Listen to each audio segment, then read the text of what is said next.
جس گھر میں پورا گھر عالم دین بنا پھرتا ہے، جس گھر کے اندر قرآن و حدیث کی تعلیمات جا گزری ہو، جس گھروں کے اندر سے قرآن کی تلاوتیں ہوتی ہوں، ایسے گھروں میں بھی انسان نہیں ہے میرے بھائیوں۔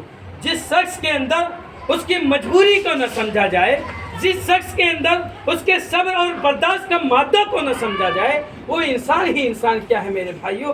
لاکھ آپ تہجد ادا کر لیجئے، لاکھ آپ نمازیں پڑھ لیجئے، لاکھ آپ صدقات و زکوٰۃ کر لیجئے، آپ کا کوئی کام نہیں آنے والا ہے جب تک کہ آپ کسی کا دل دکھائے ہیں، جب تک کہ آپ کسی پر ظلم کیے ہیں، جب تک کہ آپ کسی کا ناحق کسی چیز سے کھائے ہیں میرے بھائیوں۔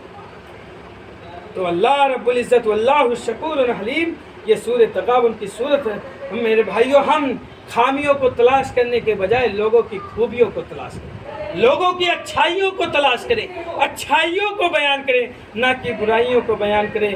یہ تو اللہ ہی ہے جو انسان کی اتنی ساری غلطیوں کے باوجود بھی اسے بخشتا ہے، رزق دیتا ہے، قدر کرتا ہے۔ لیکن یاد رکھ لیجئے، اگر اللہ ہماری غلطیوں پر مواخذہ کرنا شروع کر دے تو ہم میں کوئی بھی نہ بچے، سب ہلاک ہو کر رہ جائیں میرے بھائیوں۔ جیسے کہ رب تعالیٰ نے فرمایا وَلَوْ يُؤَاخِذُ اللَّهُ النَّاسَ بِمَا كَسَبُوا مَا تَرَكَ عَلَى ظَهْرِهَا مِن دَابَّةٍ وَلَكِن يُؤَخِّرُهُمْ إِلَى أَجَلٍ مُّسَمًّى فَإِذَا جَاءَ أَجَلُهُمْ فَإِنَّ اللَّهَ كَانَ بِعِبَادِهِ بَصِيرًا۔ یہ سورہ فاطر کی 45 نمبر کی آیت ہے میرے بھائیوں، کہ اگر اللہ لوگوں کو اس کی وجہ سے پکڑے، ان کی گناہوں کی وجہ سے پکڑنے لگے، ان کی غلطیوں کو پکڑنے لگے، ان کی ذرا سی غلطیوں پر مواخذہ کرنے لگے جو انہوں نے کمایا ہے، تو اس کی پشت پر کوئی چلنے والا نہ چھوڑے۔ یعنی دنیا پر اللہ ما ترک علی ظاہریہ، کہ دنیا پر اس کو کوئی چھوڑنے چلنے والا نہ بچے میرے بھائیوں۔ اگر ذرا سی بات پر اللہ رب العزت ہماری مواخذہ کرنے لگے، لیکن وہ انہیں ایک مقررہ الی اجل مسمى جو ہے، یہ ایک وقت مقررہ دیتا ہے کہ سدھر جائیے، مہلت دیتا ہے۔ ہم غلطیوں پر غلطیاں کرتے چلے جاتے ہیں، گناہ پر گناہ کرتے چلے جاتے ہیں، یہ سمجھتے ہیں اللہ رب العزت دیکھتا نہیں، اللہ رب العزت سمجھتا نہیں، اللہ رب العزت جانتا نہیں۔ نہیں میرے بھائیوں، وہ ہمیں ڈھیل دیتا ہے، وہ ہماری رسیوں کو ڈھیلا کرتا ہے تاکہ انسان سدھر جائے گا، موت کے آنے سے پہلے ہو سکتا توبہ کر لے۔ میرے بھائیوں، ایک وقت مقرر آ جائے تو بلا شبہ اللہ اپنے بندے کو ہمیشہ سے خوب دیکھنے والا ہے، بعبادہ بصیرا، کہ اللہ رب العزت اپنے بندوں کو خوب دیکھنے والا ہے۔ اور تحمل جو ہے، یہ صفت انبیاء کرام علیہ السلام ہے۔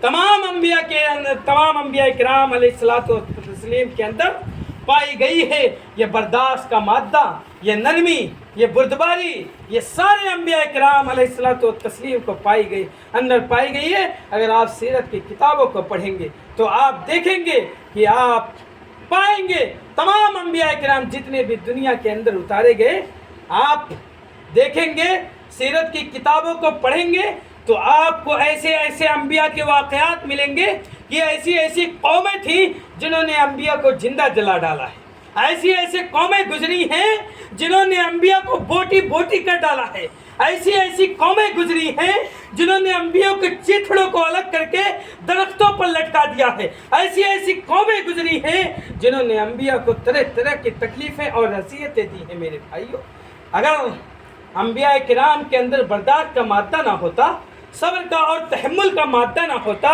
تو انبیاء کرام لڑ جاتے قوم والوں سے۔ اور انبیاء جو ہوتا ہے، نبی جو ہوتے ہیں، وہ قوم میں سب سے زیادہ طاقتور انسان ہوتا ہے میرے بھائی، وہ ساری قوم کے اندر طاقتور انسان ہوتا ہے، کیونکہ اللہ رب العزت کی طرف سے اس کو طاقت ملتی ہے۔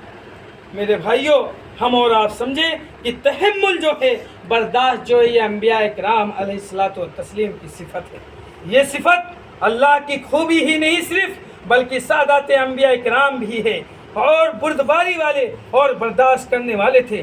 قرآن مجید میں اللہ تعالیٰ نے ابراہیم علیہ السلام کی اس صفت کا تذکرہ کرتے ہوئے فرمایا، سورہ ہود کے اندر 75 نمبر کی آیت ہے، ان ابراہیم لحلیم اواہ منیب، جس بلا شبہ ابراہیم بڑے تحمل والے، نرم دل اور اللہ کے جانب جھکنے والے تھے میرے بھائی۔